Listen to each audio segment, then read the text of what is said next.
안녕하십니까. 요즘에 코로나 시기에 결혼식들을 많이 못 올리고, 이제 본물 터지듯이 근래 결혼식들이 참 많죠. 솔로몬은 전도서에서 잔치집에 가는 것보다 초상집에 가는 것이 더 낫다고 그렇게 얘기를 했습니다. 저는 결혼식에 참석할 때마다 참 새로운 그런 마음들을 주님 앞에 주님하고 저 관계를 정립해 보면서 또 마음을 새롭게 하는 그런 갖게 됩니다. 이스라엘 백성들은 천국 복음을 통해서 하나님의 백성으로 택함을 입었죠. 그들은 이방인들을 보기를 개처럼 이렇게 생각을 했습니다. 그런데 그런 이방인들이 지금 하나님의 어떤 사랑을 입고 있는지, 또 하나님과 어떤 관계로 살아가는지를 그들이 알게 된다면 굉장히 시기 나고 질투가 날 것 같아요. 요즘 개들을 보면은 정말 호강하잖아요. 우리 어렸을 때는 대문 옆에서 줄로 묶어져 가지고 있다가 주인 아들이 똥을 싸면 워리워리 하면 달려와가지고 주인이 똥을 먹는 그런 처지였잖아요. 근데 요즘에 보니까 이게 사람보다 더 대접을 받아요. 그냥 막 끌어안고 같이 잠을 자는가 하면은 사람보다 더 호강하며 살죠. 예. 우리가 바로 그런 사랑을 입고 있는 것 같아요. 하나님 앞에. 참 개와 같은 그런 우리 존재들을 하나님이 어떤 사랑으로 우리를 품어주시고 또 어떻게 우리를 대해주시는가. 우리가 다 결혼해 보신 분들은 알겠지만 결혼하면은 굉장히 마음이 설레고 부러울 거 없잖아요. 그리고 신혼의 그 꿈을 꾸면서 결혼식에 임하게 되는데 우리가 예수님의 신부가 돼서 이런 사랑을 받고 있다는 걸 생각하면 오늘 우리가 찬송도 황무지가 장미꽃 같이 그렇게 될 그 천년 왕국의 때를 우리가 생각하면 찬송을 불렀습니다만은 그 천년 왕국 때에 우리가 어떤 상황이 됩니까? 하나님의 예수 그리스도의 신부가 되어서 참 말할 수 없는 그 영광스러운 모습으로 천년을 다스리는 그 예루살렘의 새로운 그 성이 내려오는데 바로 그것이 우리의 그런 예수님의 신부된 모습입니다. 그리고 하늘과 땅은 이제 전혀 새롭게 변화돼서 천년 후 그 아름다운 찬란한 그 시기에 우리는 그것을 다스리는 그런 자가 될 것입니다. 그러면 그 부르심의 소망을 마음속에 품으면서 주님과의 관계를 생각해 볼 수 있죠. 우리 다 같이 마태복음 16장 말씀을 보겠습니다.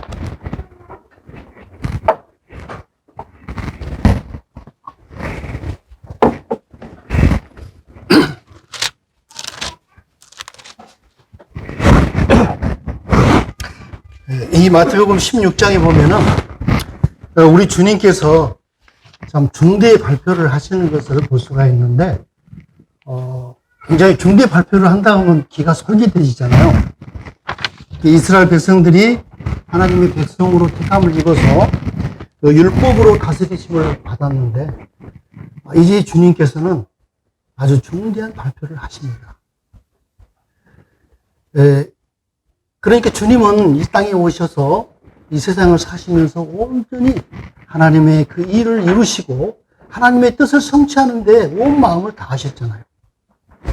그래서 지금 여기 16장에 보니까 우리 주님이 빌립보 가이사랴 지방에 이르렀을 때 이제 아주 중대한 발표를 하십니다. 우리 16장 13절부터 한번 봉독해 드리겠습니다. 16장 13절부터 28절까지 제가 봉독하겠습니다. 예수께서 빌립보 가이사랴 지방에 이르러 제자들에게 물어 이르시되 사람들이 인자를 누구라 하느냐 이르되 더러는 세례 요한 더러는 엘리야 어떤 이는 에레미야나 선지자 중에 하나라 하나이다. 이르시되 너희는 나를 누구라 하느냐 시몬 베드로가 대답하여 이르되 주는 그리스도시요 살아계신 하나님의 아들이시니이다. 예수께서 대답하여 이르시되 바요나 시몬아 네가 복이 있도다. 이를 네게 알게 한 이는 혈육이 아니요 하늘에 계신 내 아버지시니라. 또 내가 네게 이르노니 너는 베드로라. 내가 이 반석 위에 내 교회를 세우리니 음부의 권세가 이기지 못하리라. 내가 천국 열쇠를 네게 주리니 네가 땅에서 무엇이든지 매면 하늘에서도 매일 것이요 네가 땅에서 무엇이든지 풀면 하늘에서도 풀리리라 하시고 이에 제자들에게 경고하사 자기가 그리스도인 것을 아무에게도 이르지 말라 하시니라. 이때로부터 예수 그리스도께서 자기가 예루살렘에 올라가 장로들과 대제사장들과 서기관들에게 많은 고난을 받고 죽임을 당하고 제3일에 살아나야 할 것을 제자들에게 비로소 나타내시니 베드로가 예수를 붙들고 항변하여 이르되 주여 그리 마옵소서 이 일이 결코 죽게 미치지 아니하리이다. 예수께서 돌이키시며 베드로에게 이르시되 사단아 내 뒤로 물러가라. 너는 나를 넘어지게 하는 자로다. 네가 하나님의 일을 생각하지 아니하고 도리어 사람의 일을 생각하는도다 하시고 이에 예수께서 제자들에게 이르시되 누구든지 나를 따라오려거든 자기를 부인하고 자기 십자가를 지고 나를 따를 것이니라. 누구든지 제 목숨을 구하고자 하면 잃을 것이요 누구든지 나를 위하여 제 목숨을 잃으면 찾으리라. 사람이 만일 온 천하를 얻고도 제 목숨을 잃으면 무엇이 유익하리요? 사람이 무엇을 주고 제 목숨과 바꾸겠느냐? 인자가 아버지의 영광으로 그 천사들과 함께 오리니 그때 각 사람이 행한 대로 갚으리라. 진실로 너에게 이르노니 여기 서 있는 사람 중에 죽기 전에 인자가 그 왕권을 가지고 오는 것을 볼 자들도 있느니라. 주님의 이 중대 발표를 우리가 생각해 보면 여기에서 주님과 우리의 관계를 깊이 들여다볼 수가 있습니다. 우리 주님께서는 먼저 제자들에게 질문을 했죠. 아마 우리 주님의 생각에 하나님께서 누구를 택하시는가 하고 알아보기를 원하셨던 것 같아요. 제자들을 택하실 때도 그 전날 밤이 맞도록 주님은 겟세마네 동산에서 기도하셨습니다. 그러한 하나님께서 택하신 자가 누구일까 하는 그 생각을 가지고 제자들에게 물었습니다. 사람들이 나를 누구로 하느냐? 어떤 사람이 세례 요한, 또는 엘리야, 또 에레미야 같은 선지자라고 말합니다. 그렇다면 너희는 나를 누구라? 그때 베드로가 주는 그리스도시요 살아계신 하나님의 아들이십니다. 그렇게 고백을 했습니다. 이 대답에 주님이 말씀하시면 가요나 시몬아 네가 복이 있다. 네가 하나님께 축복을 받았구나. 이런 말씀을 통해서 하나님은 누구를 택하시는지를 알고자 하셨던 것을 우리가 알 수 있습니다. 이것은 너의 생각과 너의 지혜나 또 너의 어떤 깨달음으로 되어진 것이 아니라 혈육으로 된 것이 아니라 하나님께서 우리에게 알게 해주셨다. 요한복음 1장에도 우리가 거듭난 것이 혈통으로나 육정으로나 또 사람의 뜻으로 나지 않아. 하나님의 뜻으로 나는 자다. 우리가 정말 복음에는 하나님의 의가 있어서 믿음에서 믿음에 이른다고 하신 것처럼 우리가 거듭난 것도 하나님께서 우리의 마음을 받으셔서 깨닫게 해주심으로 그 놀라운 구원의 진리를 깨닫게 됩니다. 우리가 살아가는 데 있어서도 하나님께서 우리 안에 임하셔서 우리의 믿음을 통해서 일하십니다. 그래서 우리 주님은 여기서 말씀하시기를 자 그러면 나는 이 반석 너의 이름은 이제 베드로가 될 것이다. 그리고 이 반석 위에 내 교회를 세우겠다. 이게 참 중대 발표이죠. 우리 주님은 하나님께서 만세 전부터 영원 전부터 하나님 마음속에 품으셨던 그 비밀의 경륜 그 은혜의 경륜을 이루기 위해 이 땅에 오셨고 이제 하나님께서 어떻게 이 일을 이루어 가시는지 항상 마음속에 생각하고 있었어요. 그래서 그 사실을 이제 얘기하고 바로 주님이 어떻게 됐을 것을 말씀하시죠. 그래서 이 반석 위에 여기 반석이라는 것은 베드로가 아니죠. 베드로가 고백했던 주는 그리스도시요 살아계신 하나님의 아들이십니다. 그 진리 바로 우리 다른 말씀에 보면 예수님을 산돌이라고 그랬는데 이것은 생명의 돌이요 살아있는 돌이요 생명을 주는 돌이다. 이 반석 위에 교회를 세우실 것을 말씀하십니다. 그리고 이제 베드로는 첫 번째 이 반석이 되어서 하나님께 쓰여지는 그러한 돌이 되겠죠. 우리 역시 이제 하나님의 거하실 처소가 되기 위해서 다 이렇게 반석으로서 하나님의 성전이 되어가고 있습니다.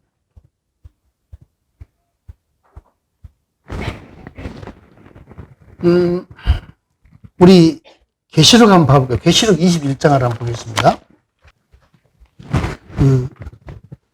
이 반석 위에 교회가 완성된 모습을 한번 먼저 보고 싶어서 그렇습니다. 계시록 21장 9절. 7 대접을 가지고 마지막 7 재앙을 담은 7 천사 중 하나가 나와서 내게 말하여 이르되 이리 오라. 내가 신부 곧 어린 양의 아내를 네게 보이리라 하고 성령으로 나를 데리고 크고 높은 산으로 올라가 하나님께로부터 하늘에서 내려오는 거룩한 성 예루살렘을 보이니 하나님의 영광이 있어 그 성의 빛이 지극히 귀한 보석 같고 벽옥과 수정과 같이 맑더라.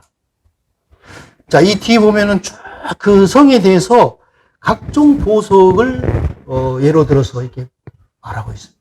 너무너무 찬란하고 아름다운 그런 성이었습니다. 아마 사람들은 이 성이 예루살렘에 이렇게 내려올 때 그 영광을 보고 얼마나 놀랐을까. 여기 보니까 내가 신부 곧 어린 양의 아내를 네게 보인다. 하나님의 신부된 교회가 그때는 완성돼서 이제 이 땅에 내려옵니다. 그리고 1000년 동안을 그 예루살렘에서 이제 온 세상을 다스립니다. 우리는 이렇게 아름다운 보석으로 반석으로 이 반석 중에 옛날에는 다 지금은 이제 시멘트나 철골, 쇠로 만들지만 옛날에는 튼튼한 건물을 다 돌로 했잖아요. 근데 그 돌 중에서 가장 강한 돌이 뭐겠습니까? 그야말로 우리가 어렸을 때는 산돌이라고 하얀 돌을 제일 강한 돌로 생각했는데 그보다 더 강한 게 보석이잖아요. 돌이 보석이 될 때 가장 강합니다. 아름답고. 그래서 돌 중에 가장 강하고 아름다운 그러한 보석으로서 우리는 이제 하나님의 교회로 세워져 가고 있습니다.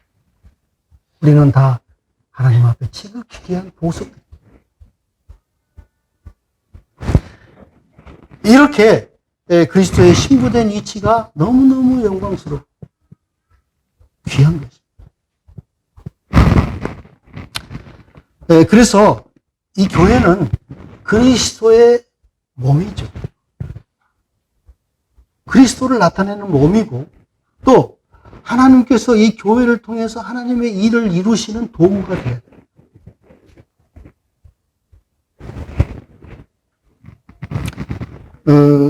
에베소서 5장의 말씀에 보면은 사람이 그 부모를 떠나서 두 사람이 한 몸을 이룰지니 이것은 교회와 그리스도의 관계이다. 참으로 이 비밀이 크도다. 이렇게 말씀하십니다. 하나님께서는 그 영원 전부터 마음속에 품으신 그 계획을 아담과 하와를 통해서 먼저 보여주셨어요. 아담을 잠들게 해서 그 살과 뼈로서 하와를 만드셨죠. 그때 아담은 이 하와가 자기에게 오는 걸 보고 내 뼈 중에 뼈요, 살 중에 살이라. 그 말은 무슨 말이에요? 이 두 사람은 한 몸을 이루었다. 이것이 바로 나중에 하나님이 이루실 그 비밀의 경륜 가운데서 이루실 교회와 그리스도의 관계입니다. 하나님께서는 항상 이렇게 먼저 보여주셨어요.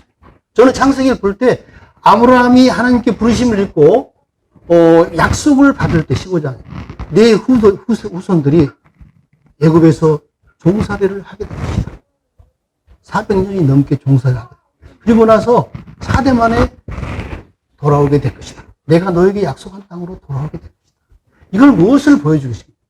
우리가 선악과를 먹고 하나님의 배반하고 또 하나님을 떠나서 선악과로 이 사단 마귀의 종이 돼가지고 일생에 매여서 죽기를 무서함으로 종로로 탈 것을 미리 보여주십니다. 우리는 그런 과정들을 지나갑니다. 하나님께서 이 세상 끝에 영원 전부터 그 감춰졌던 비밀의 경륜을 이루는 것은 하나님에게 있어서는 정말로 중요하고 놀라운 그러한 계획이었죠. 그 비밀을 세상에 어떤 지식으로, 어떤 지혜로 그 지식을, 그 경륜을 깨닫겠습니까? 그야말로 감춰진 비밀이죠.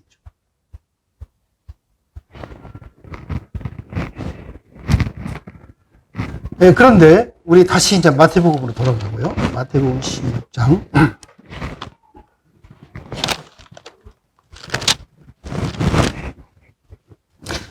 네, 이제 우리 주님께서 이 중대 발표를 하시고 나서 천국 열쇠를 네게 주겠다.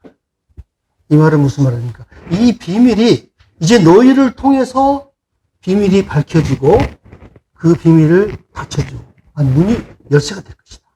이 교회는 참 대단한 그러한 권세와 또 하나님 앞에 큰 임무를 받았습니다. 이 비밀을 참 세상에 선포해야 돼요. 아니면 우리만 간직하고 닫아둬야 돼요. 이거는 굉장히 중요한 거죠. 이제 이 말씀을 하신 다음에 곧바로 주님께서 감당하셔야 될 그 십자가의 그 사역을 얘기했습니다. 내가 이제 예루살렘에 올라가서 여러 장로들과 대제사장들과 사두개인들과 이런 종교 지도자들로부터 심한 고난을 받게 될 것이다. 그리고 죽음을 당하게 된다. 그리고 나서 나는 반드시 다시 살아날 것이다. 이 얘기를 듣고 베드로가 바로 어떤 반응을 보였습니까? 베드로가 예수님을 붙들고 항변했다. 붙들고 항변. 베드로는 주님께로부터 칭찬을 받았잖아. 네가 하나님께 축복을 받았다. 그렇기 때문에 더 아마 그 마음속에 거기에 책임감이나 어떤 강한 충성심의 열정을 가지고 있었어요. 그래서 예수님을 붙잡고 주님, 절대 그런 일이 주님에게 일어나서는 안 돼요. 제가 지켜드리겠습니다. 우리 주변에 참 이러한 열정을 가진 신앙들도 볼 수가 있어요. 그런데 그게 다 좋은 것만 아니잖아요. 때로는 사단의 농락으로 이렇게 주님의 일을 해방 놓을 경우도 있습니다. 그래서 성령님의 인도하심이 참으로 중요하죠. 사람들을 보기에는 굉장히 베드로 대단하다. 이렇게 열정을 가지고 예수님을 사랑하는 마음이 대단하다. 이렇게 보였을 수도 있겠잖아요. 그런데 예수님은 어땠습니까? 여기에 우리가 또 충격적인 예수님의 모습을 볼 수가 있는데 베드로를 보고 사단아 내 뒤로 물러나라. 너는 나를 넘어지게 하는 자로. 베드로도 얼마나 충격이 됐을까요? 자기는 예수님을 사랑하는 마음으로 열정을 가지고 얘기했는데 느닷없이 사단아 내 뒤로 물러가라. 너는 나를 넘어지게 하는 자로. 내가 왜 예수님을 넘어지게 해? 이런 반문을 하겠죠. 네가 어찌 하나님의 일을 생각지 않고 사람의 일을 생각하느냐?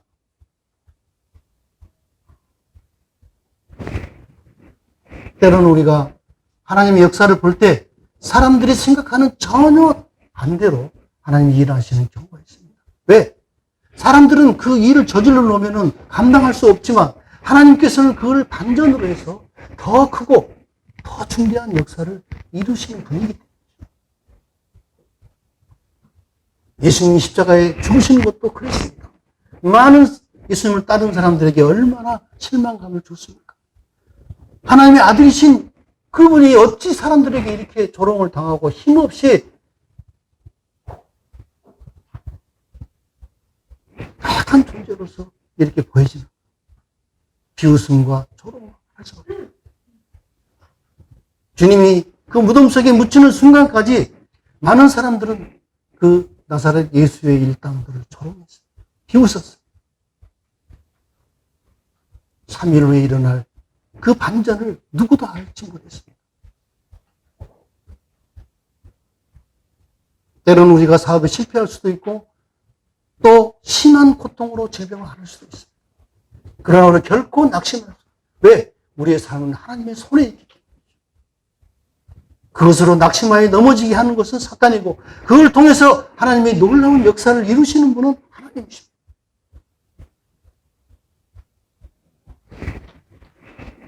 그리고 나서 주님께서는 말씀하시기를 24절이 중요하죠.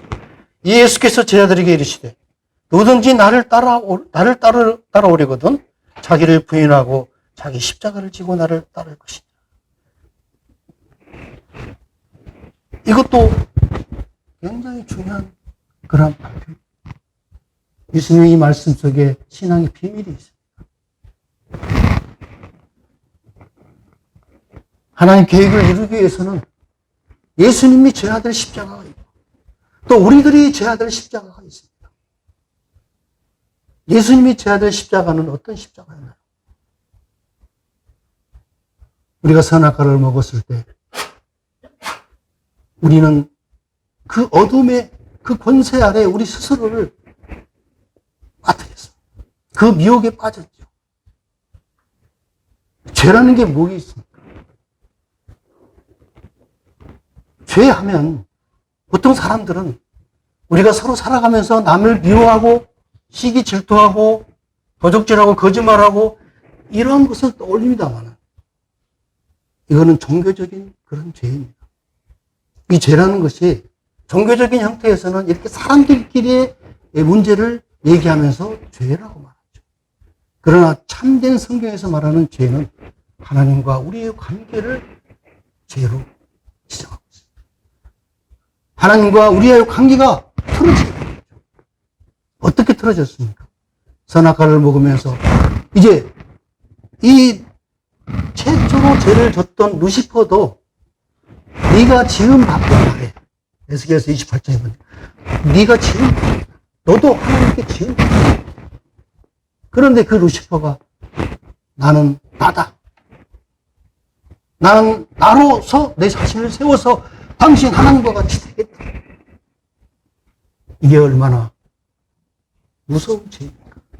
근데 그 죄를 우리가 선악과를 통해서 동일하게 같은 죄로 같은 오늘날 우리들도 다 나를 굉장히 중요하게 생각하잖아요. 나를 세우잖아요.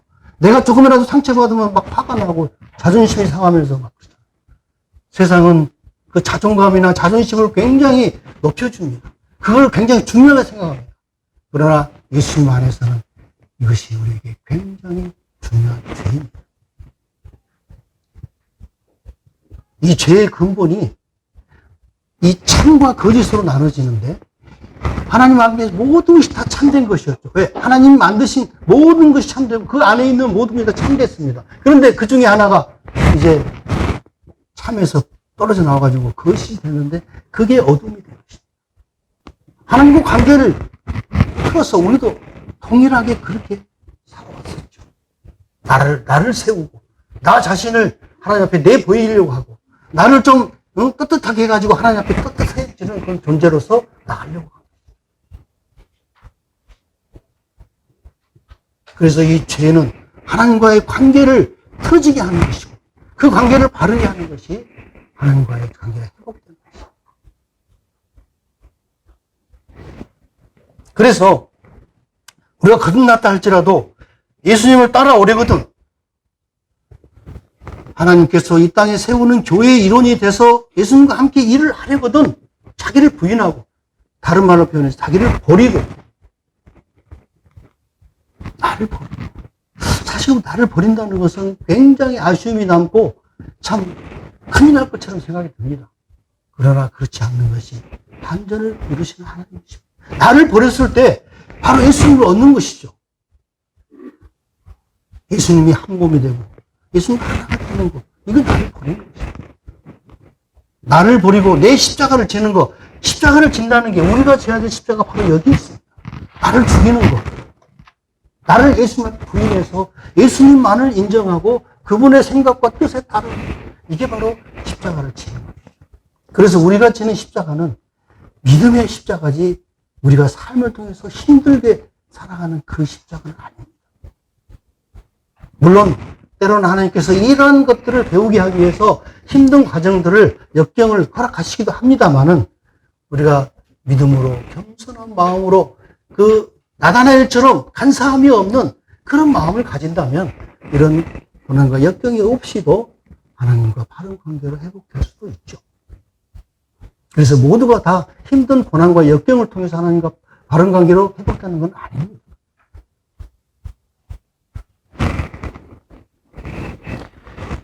자, 그래서 우리 로마서 6장 한번 봐볼까요?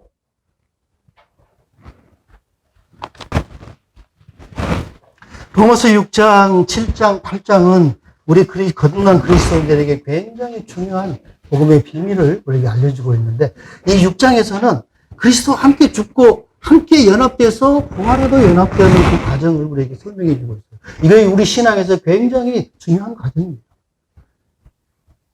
그리고 7장에 가서는 결혼을 예로 들어서 그 신부가 그 정말 나쁜 남편에게 매여 살다가 신부가 죽어서 거기서 자유롭게 되어지는 것이 아니라, 신부는 죽을 수 없기 때문에 이제 남편이 죽으면 거기로부터 해방을 얻고 자유롭게 돼서 좋은 신랑을 간다. 이런 비유로 나오죠. 그 다음에 8장에서는 이제 하나님의 성령으로서 진정한 하나님의 인도함을 받고 하나님과의 사랑의 관계로 나아가는 그 과정들을 보여주는데, 여기서는 이제 그 6장 11절에 보니까 이와 같이 너희도 너희 자신을 죄에 대하여는 죽은 자요, 그리스도 예수 안에서 하나님께 대하여는 살아있는 자로 여길지어다.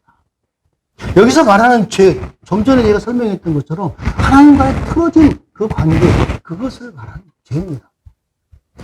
그런 죄는 해결될 수 없는, 이제 어둠의 그 권성 아래서 영원히 매어서 헤어날 수 없는 그런 깊은 수렁에 빠진 우리였기 때문에 어떤 것으로도 해결할 수 없어요. 그런데 예수님이 그런 우리들의 처지에 이제 대신 죽으시기 위해서 우리는 그 죄에 대한 대가를 죽게 하셨습니다.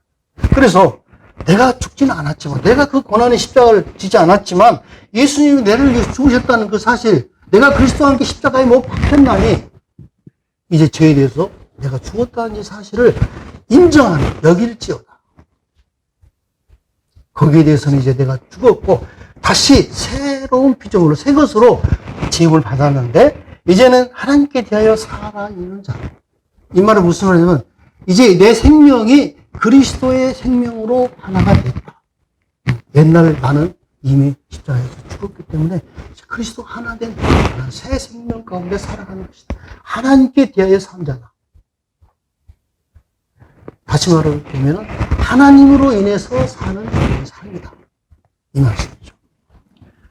자, 그러므로 이 12절, 그러므로 너희가 죄가 너희 죽을 몸을 지배하지 못하게 하여 몸의 사역을 순종하지 말고, 또한 너희 지체를 불의의 무기로 죄에게 내주지 말고 오직 너희 자신을 죽은 자 가운데서 다시 살아난 자 같이 하나님께 드리며 너희 지체를 의의 무기로 하나님께 드리라. 여기서 너희 지체를 의의 무기로 드리라, 의의 도구로 하나님께 드리라, 여기에 다른 성경이 나와 있는데 그 도구로 드리라는 말씀이 더 실감이 나는 것 같아요. 우리는 이제 더 이상 우리 육체의 소욕을 이루고자 하는 그러한 어둠의 세력, 육체의 소욕으로 우리의 삶을 도구로 주지 말고 하나님께서 쓰시는 그러한 의의 도구로서 하나님께 드리라. 하나님께서 이제 우리를 이 의의 도구로 사용하시기를 원합니다. 그래서 이 교회를 세워가시고 하나님의 그 감춰졌던 비밀의 경륜을 이루는 데 있어서 우리를 사용하죠.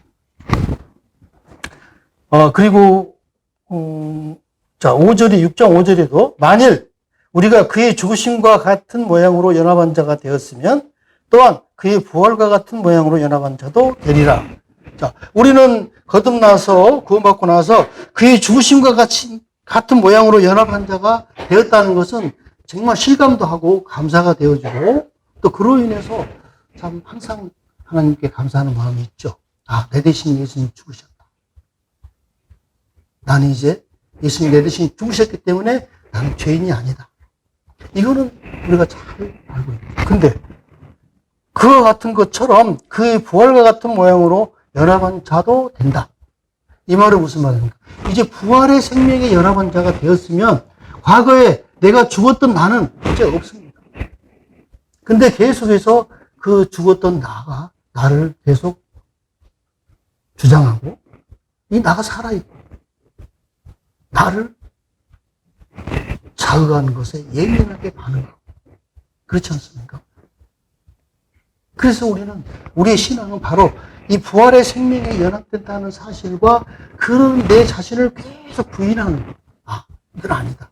나는 이제 죽었는데 내 안에 그리스도의 사시는 것이. 이렇게 자기를 부인하고 자기 십자가를 져가는 삶이 우리가 그리스도 안에서 성공하는 삶이죠. 그래서 내 안에 프로테지로 말하자면 우리 주님은 99.9% 거의 하나님에 의해서 살아가시고 아마 육신의 주님은 거의 0.1%를 제가 0.1%를 어디서 생각해 봤냐면 그 겟세마네 동산에서 십자가를 앞에 두고 기도하실 때 할만하시거든 내게 이 잔을 물러가게 해달라. 그 약한 모습을 잠깐 보였잖아요. 그런데 결국은 내 뜻대로 마시고 아버지의 원대로 되게 이렇게 하긴 했죠. 거기에서 저는 0.1%의 그 육신적인 생각을 찾았습니다만 거의 99.9%를 하나님에 의해서 사신 분이 예수님입니다. 우리는 반대로 0.1%가 하나님에 의해서 99.9%가 내가 사는 거. 그거잖아요. 그래서 여기 이 말씀에서 우리가 죽음으로 연합한 자가 되었으면 이제 부활에 연합한 자로서 합당하게 살아갈 것을 사도 바울은 우리에게 보여주고 있습니다.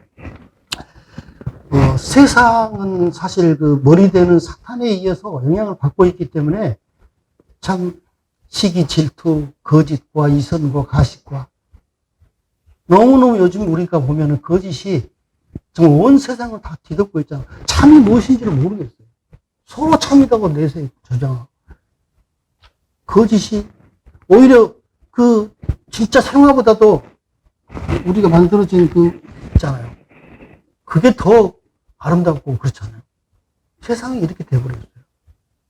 그런데 교회 안에서 우리 주님이 머리 대신 우리 교회는 그리스도의 그분의 사랑과 그분의 지혜와 또 그분의 겸손하심, 온유 양성 이런 것들이 교회에 가득 채워지는 그게 당연한 하나님의 교회의 모습이죠.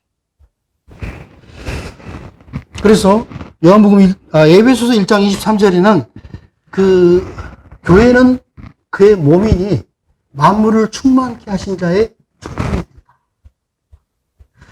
교회는 그분을 담고 있는 몸이 되는데 사실 이 몸이라는 게 뭡니까? 이 머리가 주장하고 명령한 대로 움직여지는 것이 몸입니다. 그것이 바로 다른 그런 모습이죠.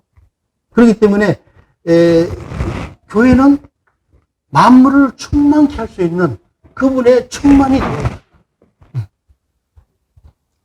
그분의 충만을 우리가 교회가 받아서 정말 충만하게 만물을 충만하게 할 수 있는 그 충만해야 되죠. 무엇으로 충만해? 그분의 사랑, 그분의 지혜와 그분의 의로움과 거룩함으로 충만해져. 그것이 하나님께서 우리를 기대하시는 그런 참 모습이죠. 사실 고린도후서 5장 14절에는 그리스도의 사랑이 우리를 강권하신다고 사도 바울이 고백을 하고 있습니다만 이 교회는 그리스도의 사랑이 우리를 강권해서 우리의 삶이 변화가 되어진 거죠. 천국 백성들은 하나님의 율법이 주어져서 그 율법으로 다스림을 받았습니다. 그래서 때로는 하나님 무서운 채찍이 가해졌고 형벌이 가해졌죠. 그런데 그 율법을 폐하신 교회는 그 율법이 폐해지고 오로지 그리스도의 사랑. 자, 우리 에베소서 볼까요? 3장 9절부터 먼저 보겠습니다. 영원부터 만물을 창조하신 하나님 속에 감춰졌던 그 비밀의 경륜이 어떠한 것을 드러내게 하려 하십니다. 이는 이제 교회로 말미암아 하늘에 있는 통치자들과 권세들에게 하나님의 각종 지혜를 알게 하려 하심이니. 참 이 비밀이 너무나 깊은 하나님만을 많이 가지고 품으셨던 그런 비밀이었기 때문에 하늘에 있는 같이 하나님 옆에 있는 그 통치자들과 권세들도 모르고 있었어.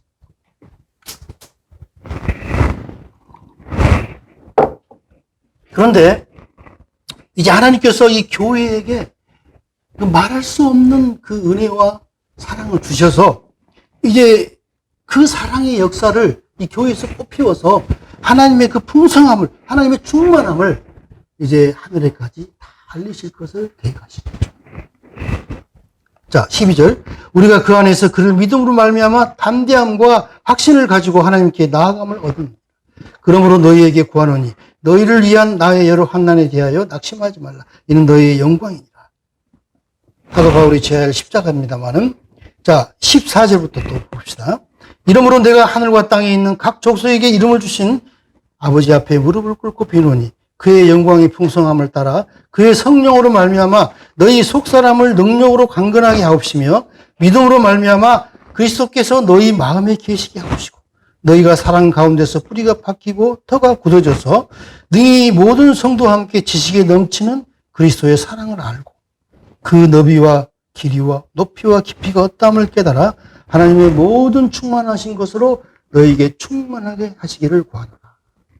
이 교회는 사랑의 역사이죠. 그래서 모든 성도와 함께 그 지식에 넘치는 그리스도의 사랑을 알 것 되기를 사도 바울은 간절히 기도하고 있습니다. 그리고 어떤 사람들은 하나님의 사랑의 길이를 알고 그 다음에 높이를 알고 깊이를 알고 각자 자기의 처해진 위치에서 하나님의 사랑을 알아가죠.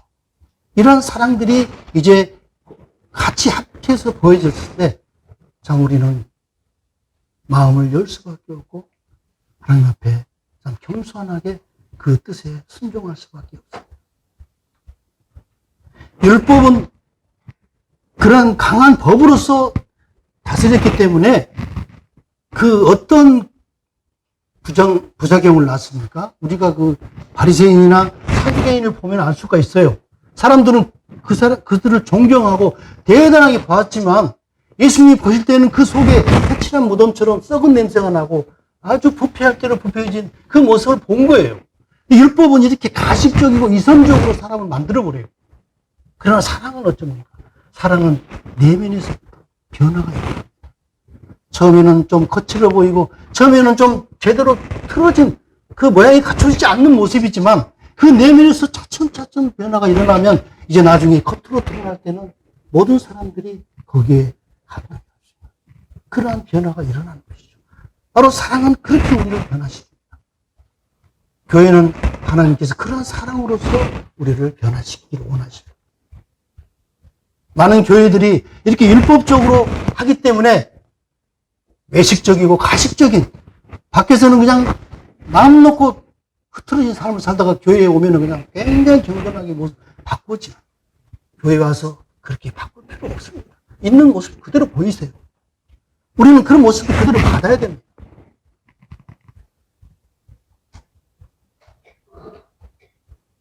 이게 하나님의 방법이에요.